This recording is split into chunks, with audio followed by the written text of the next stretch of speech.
మనం వాక్యం విందాం. ఒక 3 మాటలు చాలా తక్కువ టైంలోనే చెప్పి నేను ముగించేస్తాను. చాలా తక్కువ టైంలోనే చెప్తాను, అయిపోతుంది సార్. తక్కువ టైంలో రోమపత్రిక 13వ అధ్యాయం 8వ వచనం చదువుతున్నాను, జాగ్రత్త చూడండి. ఒకరినొకడు ప్రేమించట విషయములో తప్ప మరి ఏమియో ఎవనికిని అచ్చి ఉండవద్దు. పొరుగువారిని ప్రేమించువాడే ధర్మశాస్త్రము నెరవేర్చువాడు. ఈ 13వ అధ్యాయంలో ఉన్న సంగతి ఏంటంటే, మనకు ప్రభుత్వంతో ఎలాంటి సంబంధం ఉంది అనేసి ఈ 1 నుంచి 7 వచనాలు చక్కగా చదివితే ప్రభుత్వంతో ఎలాగుంటున్నాం, అధికారుల కోసం విషయాలన్నీ ఉంటాయి. ఈ 8వ వచనం దగ్గరికి వచ్చేలకు చెప్పిన మాట ఏంటి?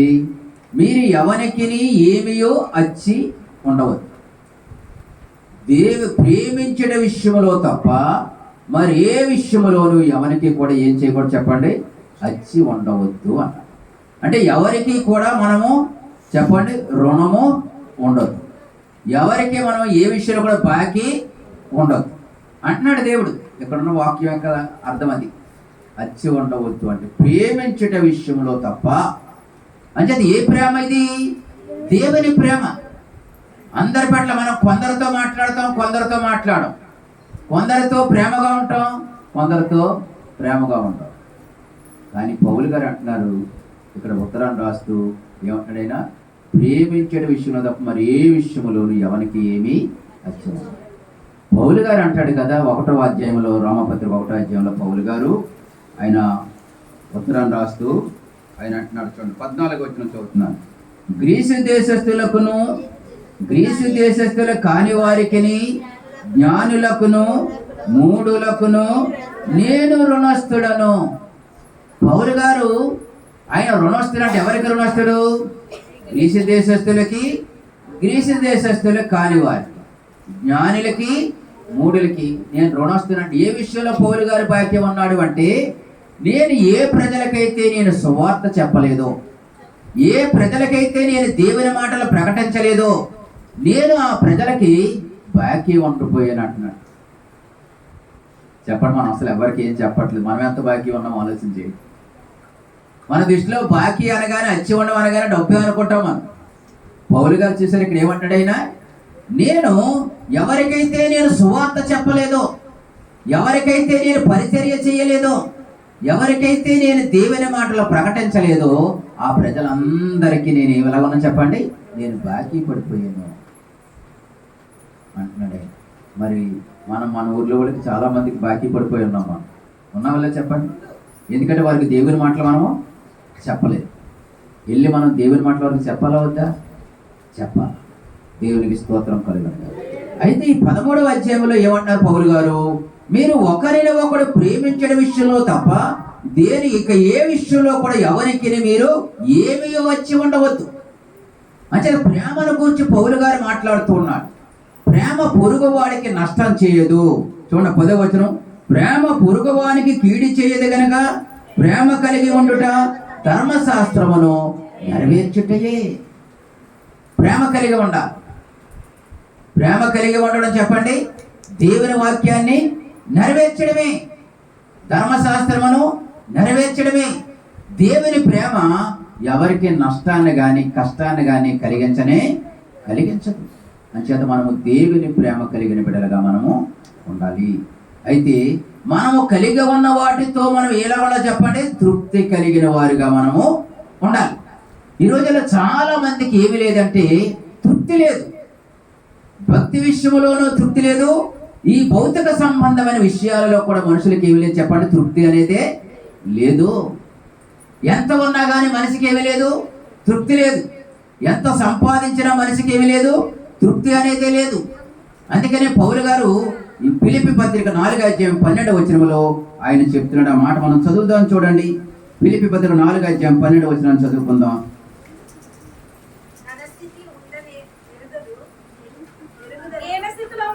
దీన స్థితిలో ఉండ ఎరుగదును, సంపన్న స్థితిలో ఉండ ఎరుగదును, ప్రతి విషయములోను అన్ని కార్యములలోను కడుపు నిండి ఉండుటకును, ఆకలిగానే ఉండుటకును, సమృద్ధి కలిగి ఉండుటకును, లేమిలో ఉండుటకును నేర్చుకుని ఉన్నాను. పౌలు గారు ఏమంటున్నారు? నేను ఏ పరిస్థితిలోనైనా సరే అడ్జస్ట్ అయిపోగలిగినటువంటి ఆ యొక్క నేర్పరితనం నాకు ఉంది. నేను అలా నేర్చుకున్నాను. సంపన్నమైన స్థితిలో ఉండడం నాకు తెలుసు, పేదరికంలో ఉండడం నాకు తెలుసు. అంచేత నేను ఏ స్థితిలో ఉన్నా కానీ ఆ స్థితిలోనే నేను ఏం కలిగి ఉన్నాను? తృప్తి కలిగిన వట్టి బిడ్డగా నేను ఉన్నాను. దేవుని పిల్లలుగా దేవుడు మనలను ఏ స్థితిలో ఉంచితే ఆ స్థితిలో ఉండమని ఏం కలిగి ఉండాలి? తృప్తి. తృప్తి తృప్తి అనేది లేకపోతే ఈ అసంతృప్తి మనల్ని ఏం చేస్తుంది అంటే మనల్ని భక్తి అనేది చెయ్యనవద్దు. అందుకనే పౌలు గారు ఆయన నేర్చుకున్నాడంట. దేవుడు పరిస్థితులు మార్చాడా? ఆ స్థితిలో ఉండే దేవుని స్తుతించు. నీ పరిస్థితులు ఇబ్బందికరంగా ఉన్నాయా? ఆ పరిస్థితుల్లో ఉంచే తృప్తి కలిగి దేవుని స్తుతించు. దేవా, ఈరోజు నా పరిస్థితి ఎలా ఉంది, కానీ నిన్ను బట్టి నేను తృప్తి కలిగి ఉన్నాను. నిన్ను బట్టి నేను తృప్తి కలిగి ఉన్నాను. నేను నీకు చేస్తున్న ప్రార్థనలు బట్టి, భక్తిని బట్టి నువ్వు నన్ను రక్షించావు కాబట్టి నేను నీలో తృప్తి కలిగిన బిడ్డగానే ఉండాలి, కానీ అసంతృప్తి కలిగిన బిడ్డగా నేను ఉండకూడదు. తృప్తి అనేది లేకపోతే అది మనిషికి అశాంతికి కారణమైపోతుంది. అంచేత తృప్తి కలిగిన ఉండడం ఎవరు నేర్చుకున్నారు చెప్పండి? పౌలు గారు నేర్చుకున్నారు. మనము కూడా తృప్తి కలిగి ఉండడం నేర్చుకోవాలి. దేవునికి స్తోత్రం కలుగునగా. హల్లెలూయా. అలాగే తిమోతికి ఉత్తరాన్ని రాస్తూ పౌలు గారు మొదటి పత్రిక 6వ అధ్యాయం 6వ వచనం దగ్గర నుంచి చదువుదాం. చూడండి కొన్ని మాటలు. అపోస్తలుడైన పౌలు గారు తిమోతికి రాసినటువంటి మొదటి పత్రిక 6వ అధ్యాయం. సంతుష్టి సహితమైన దైవభక్తి గొప్ప సాధనమైనది. మనం ఈ లోకములోనికి ఏమయో తేలేదు, దీనిలో నుండి ఏమయో తీసుకుని పోలేము. కాగా అన్న వస్తువులు గలవారమైండి వాటితో తృప్తి పొందుదాము. మనం కలిగిన వాటితో మనం ఏం చేయాలి చెప్పండి? తృప్తి. తిమోతికి ఉత్తరం రాస్తాము, తిమోతి, మనం ఈ లోకములోనికి ఏమీ తీసుకుని రాలేదు, ఈ లోకములోంచి మనం ఏమీ తీసుకుని పోలేము. కాగా అన్న వస్తువులు గలవారమై ఉండి తృప్తి కలిగి ఉందాము. మనం అందరం కూడా ఈ లోకంలో కొత్త ఏమైనా తెచ్చామా చెప్పండి? ఈ లోకంలో కొత్త మనం ఏం తేలేదు. వెళ్ళేటప్పుడు కూడా ఏమీ పట్టుకెళ్ళలేం. ఎలాగొచ్చామో అలాగే వెళ్ళిపోతాం. అవునా కదా చెప్పండి? ఎవరైనా అంతే. మనం ఎన్ని కలిగి ఉన్నా కానీ చెప్పండి, దేవుని పిల్లలుగా మనం ఏం కలిగి ఉండాలి చెప్పండి?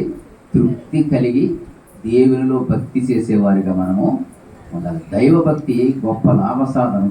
ఈ లోకంలో మనకు నెమ్మది, సమాధానం, తృప్తి కలిగిన బిడ్డలుగా ఉంటాం. తదుపరి పరలోకానికి తీసుకెళ్లి ఏకైక సాధనం ఏంటి చెప్పండి? దైవభక్తి. మనం చేసే భక్తి. అంచేత తిమోతి, మనము తృప్తి కలిగి ఉండాలి. ఏమీ తేలేదు, ఏమి దీంట్లో తీసుకుని పోలేము. కాబట్టి తృప్తి అనేది చాలా అవసరం. అంచేత తృప్తి లేకపోతే చాలా కష్టం. మరొక మాట కూడా మనం చదువుతాం. చూడండి, ఎబ్రీ పత్రిక 13వ అధ్యాయము 5వ వచనాన్ని కూడా చదవండి. ఎబ్రీ పత్రిక 13వ అధ్యాయం 5వ వచనం. ధనాపేక్ష లేని వారై నీకు కలిగిన వాటితో తృప్తి పొంది ఇందుడి. నిన్ను ఏ మాత్రమును విడువను, నిన్ను ఎన్నడను ఎడబాయనని ఆయనే చెప్పాను కదా. చూసారా ఏమంటున్నాడు ప్రభు? ధనాపేక్ష లేని వారే. ఎందుకు ధనాపేక్ష ఎందుకు వద్దు అంటున్నాడు దేవుడు అంటే, ధనాపేక్ష సమస్తమైన కీడులకు మూలము. ధనాపేక్ష ఏ వ్యక్తికైతే డబ్బు సంపాదించాలి, గొప్ప అయిపోవాలని ఆశ ఉంటుందో ఆ వ్యక్తి డబ్బు కొరకు ఎన్ని చెప్పండి దేవునికి ఇష్టం లేని పనులు ఎన్నైనా చేసేస్తారు. అందుకే ఈ రోజులు అన్ని సమస్యలకి కారణం ఏంటి చెప్పండి? డబ్బే. అని దేవుడు అలాంటి దేవుడు ఏం చెప్తున్నాడు? నిన్ను విడువను ఎడబాయను అని ఆయన చెప్పాడు. కాబట్టి ఈ భూమి మీద మనము ఏమి లేకుండా బ్రతకాలి? ధనాపేక్ష లేదు. డబ్బు అవసరమే బ్రతకడానికి. డబ్బు అవసరానికి బ్రతకడానికి డబ్బు అవసరమే, కానీ డబ్బే ప్రాముఖ్యం అంటూ బ్రతకూడదు. ధనాపేక్ష లేని వారిగా ఉండాలని దేవుడు కోరుకుంటూ ఉన్నాడు. ధనాపేక్ష ఆశించి కొందరు దేవుని మార్గంలో తొలగిపోయిన వారు ఉన్నారు. కష్టాలు కొని తెచ్చుకున్న వాళ్ళు ఉన్నారు. ఇబ్బందులు పడుతున్న వారు కూడా ఉన్నారు. అందుచేత ప్రభువుని ఎరిగినటువంటి మనందరము కూడా మనం ఏమి కలిగి ఉండాలని దేవుడు చెప్తున్నాడు చెప్పండి? తృప్తి కలిగి ఉండాలి. మనం కలిగిన వాటితో తృప్తి కలిగి ఉండాలి.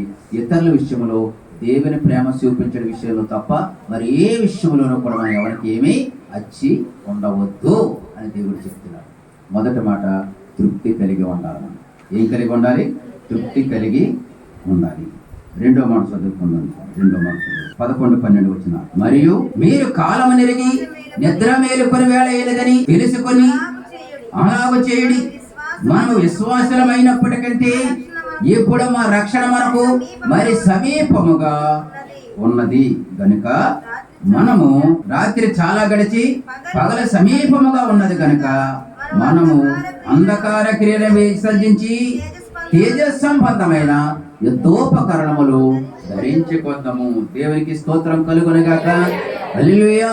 అంచేత మరి దేవుడు అంటున్నాడు, విశ్వాసులం అయినప్పటికంటే రక్షణ ఎప్పుడు మనకు మరి సమీపముగా ఉన్నది. అందుచేత ప్రభువుని ఎరిగినటువంటి మనం అందరము కూడా ఎలాగ ఉండాలి అంటే ఆయన రాకడ కొరకు ఎదురు చూసేటువంటి బిడ్డలుగా మనము ఉండగలగాలి. దేవుడు వెలుగై ఉన్నాడు. దేవుడు ఏమై ఉన్నాడు? వెలుగై ఉన్నాడు. యోహాను 8:12 ప్రకారంగా చూస్తే దేవుడు అన్నాడు, నేను లోకమునకు వెలుగై ఉన్నాను. ఆయన ఏమై ఉన్నాడు? వెలుగై అన్నాడు. ఆయనలో చీకటి ఎంత మాత్రమో కూడా లేదు. అంచేత ప్రభువుని ఎరిగినటువంటి మనం కూడా ఏమై ఉండాలని దేవుడు కోరుతున్నాడు? మనము కూడా వెలుగై ఉండాలి అని కోరుకుంటూ ఉన్నాడు. వెలుగంటే ఏంటి? నీతి, న్యాయము, సత్యం. నీతి, న్యాయము, సత్యం, ఇవి మనం కలిగి ఉండాలి. దేవుడు కలిగి ఉన్నాడు. ఆయన నీతివంతుడు, ఆయన న్యాయవంతుడు, ఆయన సత్యవంతుడు. అంచేత ఆయన పిల్లలమైనటువంటి మనం కూడా ఏం కలిగి ఉండాలని దేవుడు కోరుతున్నాడు?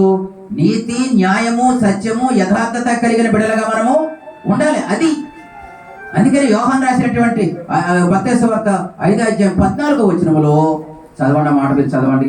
మత్తయి సువార్త 5:14 మీరు లోకమునకు వెలుగై ఉన్నారు. చూసారా? దేవుడన్నా మనం ఏమైనా లోకానికి ఏమైనాట వెలుగై ఉన్నాం మనం. అంటే లోకంలో మనం లోకానికి వెలుగై ఉన్నామంటే లోకం ఎక్కడ ఉంది? చీకట్లో. లోకము చీకట్లో ఉంది కాబట్టి మనుషులు ఎక్కడికి రావట్లేదు? వెలుగై ఉన్న దేవుని దగ్గరికి రావడం లేదు. యోహాను సువార్త 3:19 ప్రకారంగా మనం చూస్తే మనుషులు ఎక్కడికి రావాలి? వెలుగు దగ్గరికి రావాలి. వెలుగై ఉన్న దేవుని దగ్గరికి రావాలి. వెలుగంటే ఏం చెప్పుకున్నాం? నీతి, న్యాయము, యథార్థత, సత్యము. అంటే వెలుగు దగ్గరికి మనుషులు రావట్లేదు. ఎందుకు రావట్లేదు? అక్కడ ఉంది, చదవండి. యోహాను సువార్త 3:5. ఆ తీర్పు ఇదే, వెలుగు లోకములోనికి వచ్చెను, తమ క్రియలు చెడ్డవైనందున మనుషులు వెలుగును ప్రేమింపక చీకటినే ప్రేమించిరి. దుష్కార్యం ప్రచేయు ప్రతివాడును వెలుగును ద్వేషించును, తన క్రియలు దుష్క్రియలుగా కనబడినట్లు వెలుగునొద్దకు రారు. మనుషులు వెలుగు దగ్గరికి ఎందుకు రావట్లేదంట?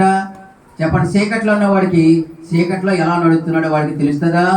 తెలియదు. చీకట్లో నడిచేవారు చీకట్లో ఏదైనా మురుగు పడింది అనుకోండి, అది ఎక్కడికి వచ్చి చూసుకోవాలి? వెలుగు దగ్గరకు వచ్చి చూసుకోవాలి. చీకట్లో చూసుకుంటే ఏమైనా కనిపించదా? కనిపించదు. దేవుని పిల్లలుగా అయితే మనుషులు ఎక్కడున్నారని చెప్తున్నది వాక్యం. మనుషులు లోకములో చీకటిలో చీకటి అనగానే పాపం, చీకటి అనగానే పాపము. కాబట్టి ఆత్మ సంబంధముగా ఈ పాపములో ఉన్న వ్యక్తి తన క్రియలు మంచివో కాదో అతను ఎలాగున్నాడో తెలుసుకోవాలంటే ఎక్కడికి రావాలి? వెలుగై ఉన్న దేవుని దగ్గరికి రావాలి. వెలుగై ఉన్న దేవుని దగ్గరికి వచ్చి దేవుని మాటలు వింటే, దేవుని వాక్యం చదువుతామంటే అతనిలో ఉన్న చీకటి అతనికి కనబడుతుందా? కనిపించదా? కనబడుతుంది. చీకటి ఆ కార్యాలన్నీ కూడా ఏం చేస్తాడో తెలుసుకుని ఒకటి విడిచిపెట్టడం అనుకుంటాడు. మరి మనం కూడా అలాగే ఉన్నామంట. పూర్వం చదువుతాం చూడండి, ఒక మాట మనం చదువుదాం. ఎఫెసీ 5:8. మీరు పూర్వమందు చీకటి అయింటిరిగా ఇప్పుడైతే ప్రభువునందు వెలుగయ్యను. అంటే యేసు క్రీస్తుని ఎరగక ముందు. పూర్వం అంటే ఇప్పుడు యేసయ్యని ఎరగక ముందు. యేసయ్యని ఎరగక ముందు మనం కూడా ఎలా ఉన్నామంటే మనం చీకటి అయి ఉన్నాం. చీకటి అయి ఉన్నాం కాబట్టి అప్పుడు ఏది చేయాలంటే చేసేస్తాం. అవునా కదా? చెప్పండి. ఏది పడితే చేసావా లేదా? ఎక్కడికి వెళ్ళాలంటే అక్కడికి వెళ్ళిపోయాం. ఏది మాట్లాడంటే అది మాట్లాడాం. ఏది చూడాలంటే అది చూసేస్తాం. పూర్వం అంటే ఇప్పుడు యేసయ్యని ఎరగక ముందు. యేసయ్యని ఎరిగిన తర్వాత ఇప్పుడు మనం ఏమై ఉన్నాం? వెలుగు దగ్గరకు వచ్చాం. వెలుగైన దేవుని దగ్గరకు వచ్చాం కాబట్టి మనం వెలుగన్నాడు ఆయన. అంచేత మనకి చెప్పండి, అన్నీ మనకి స్పష్టంగా చూస్తున్నాం, అన్నీ స్పష్టంగా తెలుసుకుంటున్నాం. అంచేత ఏది చెయ్యాలో, ఏది చేయకూడదు, ఎక్కడికి వెళ్ళాలో, ఎక్కడికి వెళ్ళకూడదు, ఏది వినాలో, ఏది వినకూడదు అన్నీ స్పష్టంగా మనకి అర్థమవుతూ ఉన్నాయి దేవుని దగ్గరికి వచ్చిన తర్వాత. దేవునికి స్తోత్రం కలుగునుగాక. హల్లెలూయా. అందుచేత ఈ ఫిలిప్పీ రోమపత్రికలు అంటున్నాడు కదా, చెప్తున్న మాటలు ఏంటి అక్కడ? మీరు వెలుగు సంబంధులు. మనం ఎవరని చెప్పండి? వెలుగు సంబంధం. అంచేత చీకటి మనలో ఉండడానికి లేదు. అందుకని పేతురు మొదటి 2:9 అంటాడు కదా అక్కడ అన్నమాట, మీరు ఆశ్చర్యకరమైన తన వెలుగులోనికి మిమ్మల్ని పిలిచిన దేవుడు నమ్మదగినవాడు. తన వెలుగులోనికి మనల్ని పిలిచాడు కాబట్టి దేవునికి ఇష్టం లేని ఏమీ మనలో ఉండడానికి వీలు లేదు. దేవునికి స్తోత్రం కలుగునుగాక. అయితే ఇక్కడ దేవుడు అంటున్నాడు, ఏమంటున్నాడు? ఆయన చెప్తున్నమాట, మీరు మనం అంధకార క్రియను విసర్జించి తేజ సంబంధమైన యుద్ధోపకరణములను ధరించుకుందాము. ఏమి ధరించుకోవాలంటే మనం చెప్పండి. యుద్ధం చేయడానికి సైనికుడికి ఏం అవసరం? యుద్ధం చేయడానికి సైనికుడికి ఏం అవసరం చెప్పండి? యుద్ధం చేయడానికి సైనికుడికి కొన్ని చెప్పండి. సైనికుడికి కొన్ని ఆయుధాలు అవసరమే కదా? అవసరం. యుద్ధానికి వెళ్ళే సైనికుడు ఆయుధాలు లేకుండా వెళ్తే ఏమవుతాడు? శత్రువు చేతిలో చిక్కుకుంటాడు, ప్రమాదం కొని తెచ్చుకుంటాడు ఆయుధాలు లేకుండా వెళితే. అంచేత దేవుని పిల్లలం, మనం క్రీస్తు సైనికులం. అందుచేత మనం ఏమి కలిగి ఉండాలని దేవుడు కోరుకుంటున్నాడు చెప్పండి? తేజస్ సంబంధం, వెలుగు సంబంధమైన యుద్ధోపకరణాలు. సైనికుడు మామూలుగా సైనికుడి యుద్ధోపకరణాలు, వాడి యుద్ధాలకు వెళ్ళేటువంటి వారు చేసేటువంటి వారు సైనికుల యొక్క యుద్ధోపకరణాలు వేరు. మనం ఆత్మ సంబంధమైన దేవుని సైనికులు కాబట్టి మన యుద్ధోపకరణాలు ఏంటి చెప్పండి? మన యుద్ధోపకరణం ప్రార్థన. యుద్ధోపకరణం ఏంటి? ప్రార్థన. రెండోది ఏంటి? వాక్యము. మూడోది ఏంటి? పరిశుద్ధత. నాలుగవది ఏంటి? సిద్ధ మనస్సు. ఐదవది ఏంటి? విశ్వాసము. ఈ ఆయుధాలు మనం కలిగి ఉండాలి. ఈ ఆయుధాలు మనం కలిగి ఉన్నాం అనుకోండి, శత్రువు వస్తే శత్రువుని మనం ఏం చేయగలుగుతాం? జయించడానికి అవసరం మనకి.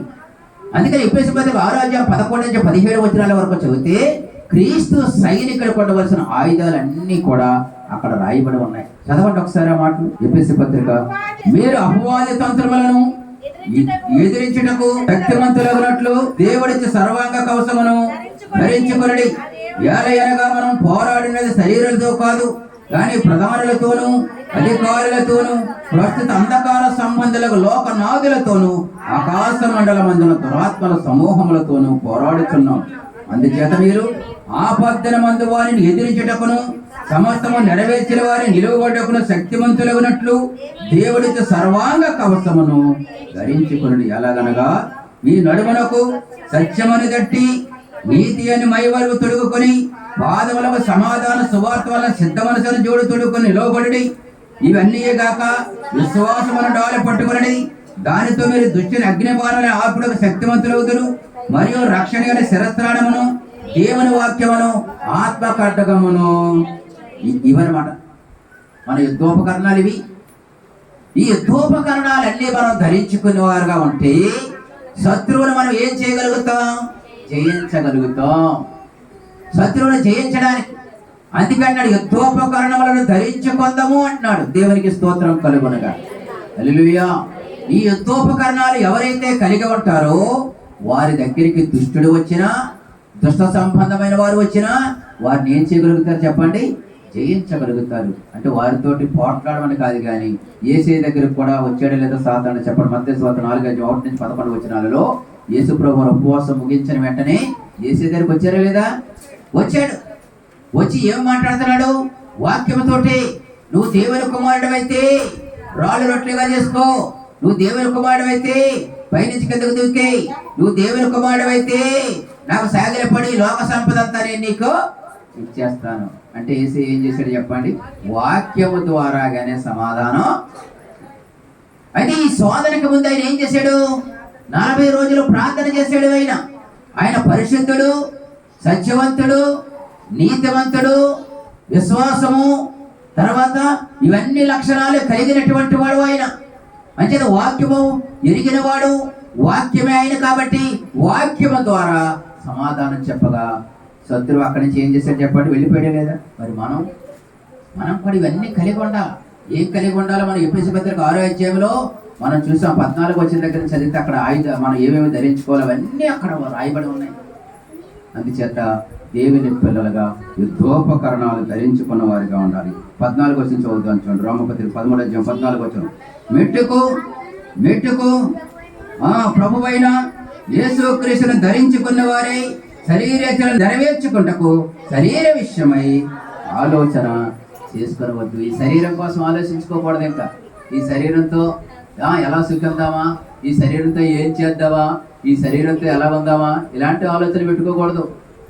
ఈ శరీరం విషయం ఏం చేయకూడదని మళ్ళా ఆలోచన. ఈ శరీరాన్ని పరిశుద్ధంగాను పవిత్రంగాను కాపాడుకుంటూ ప్రభు ఇచ్చినట్టు ఆయుధాలు ధరించుకుని మనం క్రీస్తు సైనికుల్లాగా మనము జయించేవారిగా మనము ఉండాలి. ఇక్కడ కొన్ని మాటలు చెప్పాడు 13వ వచనంలో. ఏమన్నాడు?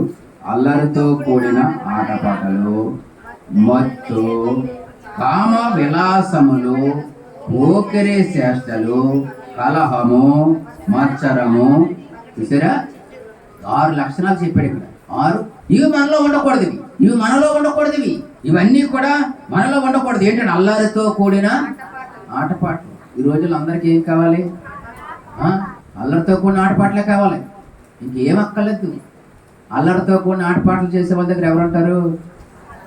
అది సంగతి. ఇంకెవరుంటారు చూడండి. ఇంకా కామ విలాసములు అంటే చెడు కోరికలు, పోకిరీ చేష్టలు. కొంతమందికి చెప్పండి, కొంతమందికి బాగా అలవాటు ఇలాంటివన్నీ కూడా. అంచేత ఇటువంటి వాటికి మనం ఎలా ఉండాలి? దూరముగా ఉండాలి. వీటి జోలికి మనం ఏం చేయకూడదు? వెళ్ళకూడదు. నేను దేవుని బిడ్డను, నేను పరిశుద్ధంగా జీవించాలి, ఇటువంటి వాళ్ళ చోటికి నేను ఎప్పుడూ వెళ్ళకూడదని ఒక బలమైనటువంటి తీర్మానం మనం చేసుకోవాలి. మన మనసు మారితే ఇలాంటి వాడి జోలికి ఇంకెవరు ఎప్పుడు వెళ్ళరు. దేవా, నువ్వు నన్ను రక్షించావు, నువ్వు నన్ను కాపాడుతున్నావు, నువ్వు నన్ను దీవిస్తున్నావు, నువ్వు నన్ను పోషిస్తున్నావు, నువ్వు నాకు కావాల్సిన అవసరాలు తీరుస్తున్నావు. నేను ఎల్లప్పుడూ నీ యందు నేను భక్తి కలిగి ఉండాలి ప్రభువా. నీకు ఇష్టమైన ఇలాంటి పనులు ఏమీ కూడా నేను చేయకూడదు తండ్రి అని ఎల్లప్పుడూ దేవుని సన్నిధిని వెతుకుతూ, దేవుని సన్నిధిలో ప్రార్థన చేస్తూ, దేవుని ఆత్మచేత నడిపించబడే బిడ్డలుగా మనము ఉండగలగాల. దేవునికి స్తోత్రం కలుగునుగాక. హల్లెలూయా. అందుచేత మొదటిగా మనం ఏం కలిగి ఉండాలి? తృప్తి కలిగిన బిడ్డలుగా మనము ఉండాలి. రెండవదిగా వెలుగు సంబంధులుగా మనము ఉండాలి.